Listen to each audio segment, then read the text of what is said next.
ফেলে দেওয়া সবজি দিয়ে যে অসম্ভব মজার একটা রেসিপি হয় আগে জানতাম না। আগে কেউ খেয়েছে কি না আমিও জানি না, কিন্তু আমার কাছে তো খুব টেস্টি হয়েছে এই সবজিটা। মনে হয় যে আগে কখনো তৈরি করি নাই কেন।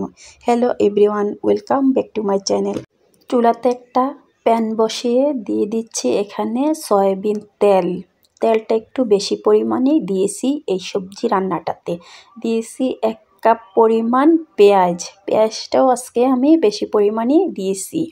এই পেঁয়াজটা যখন একটু ভেজে নরম হয়ে গেছে দিয়ে দিচ্ছি এখানে কুচানো রসুনটা দিলে কিন্তু স্ট্রং একটা সেন্ট আসে, এর জন্য আমি কুচানো রসুন আজকে রেসিপিটাতে ব্যবহার করছি। আপনারা চাইলে এখানে কিন্তু বাটা রসুনও দেওয়া যায়। এখানে আমি দিয়ে দিচ্ছি হলুদ গুঁড়া, ধনিয়া গুঁড়া, মরিচ গুঁড়া। হলুদ মরিচ দিয়ে একটু পানি দিয়ে দিচ্ছি যেন গুঁড়া মশলাটা পুড়ে না যায়। পানি দিয়ে আবারও নেড়েচেড়ে মশলাটাকে একটু কষিয়ে নিচ্ছি। যখন মশলা কষে যাবে এ পর্যায়ে দিয়ে দিচ্ছি কিছু চিংড়ি মাছ। এখানে আমি ছোট চিংড়ি দিয়েছি, আপনারা চাইলে এখানে বড় চিংড়ি দিতে পারেন, আর চাইলে আরেকটু বাড়িয়েও দিতে পারেন। এখানে আমি অল্প পরিমাণ চিংড়ি মাছ দিয়ে আজকে সবজিটা রান্না করতেছি, আর কখনো এভাবে সবজিটা রান্না করি নাই। এর জন্য আমি অল্প পরিমাণ চিংড়ি মাছ দিয়ে সবজিটা রান্না করতেছি। এখানে আমি একটা ফুলকপির ডাঁটিগুলি ছোট করে কেটে নিয়েছি, এভাবে একটু লম্বা লম্বা করে কেটে নিয়েছি। এই ফুলকপির ডাঁটিটিকে কেটে ধুয়ে পরিষ্কার করে পানি ঝরিয়ে এখন দিয়ে দিয়েছি কষানো মশলার ভিতরে। এখন চুলার জালটাকে একটু লোতে রেখে কিছুক্ষণ অনবরত নেড়েচেড়ে কষিয়ে নেব। যত কষানো হবে সবজিটা থেকে তত পরিমাণ কিন্তু পানি বের হবে। দিয়ে দিচ্ছি এখানে স্বাদ মতন লবণ। লবণটা আগে দিলে কিন্তু আরও পরিমাণ পানি উঠে যেত, এর জন্য কষানোর পরে লবণটা দিয়েছি যেন বেশি পরিমাণ পানি না আসে, কষানোটা ভালোভাবে হয়। দিয়ে দিয়েছি এখানে মিডিয়াম সাইজের একটা ছোট করে কাটা আলুটা দিলে এই সবজিটা খেতে ভালো লাগে।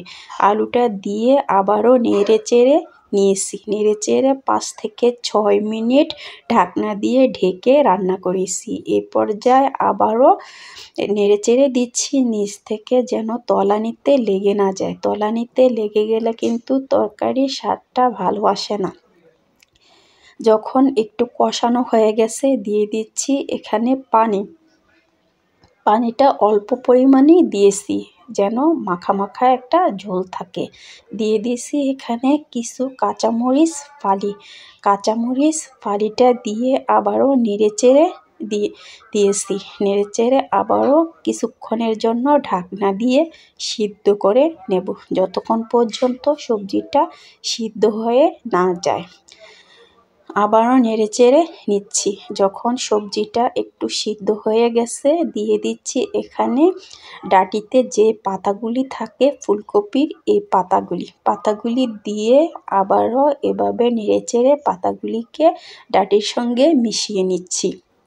এই পাতাগুলি যদি আগে দেওয়া হতো তাহলে কিন্তু পাতাগুলি বেশি সিদ্ধ হয়ে যেত, খেতে কিন্তু অত একটা ভালো লাগতো না।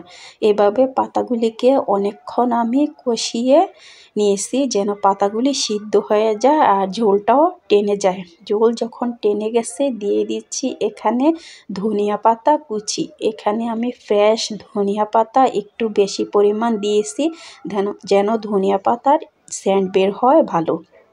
এই যে সবজিটা একবারে ঝরঝরা হয়ে গেছে, পানিটাও টেনে গেছে। যদি এভাবে আপনাদের কাছে ভালো লাগে প্লিজ বাসায় একবার হলেও ট্রাই করে দেখবেন। আমার ভিডিও ভালো লাগলে আপনাদের কাছে লাইক করবেন, কমেন্ট করবেন, শেয়ার করবেন।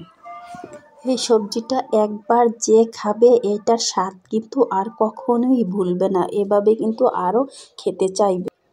আজকের মতো এই পর্যন্ত, আল্লাহ হাফেজ।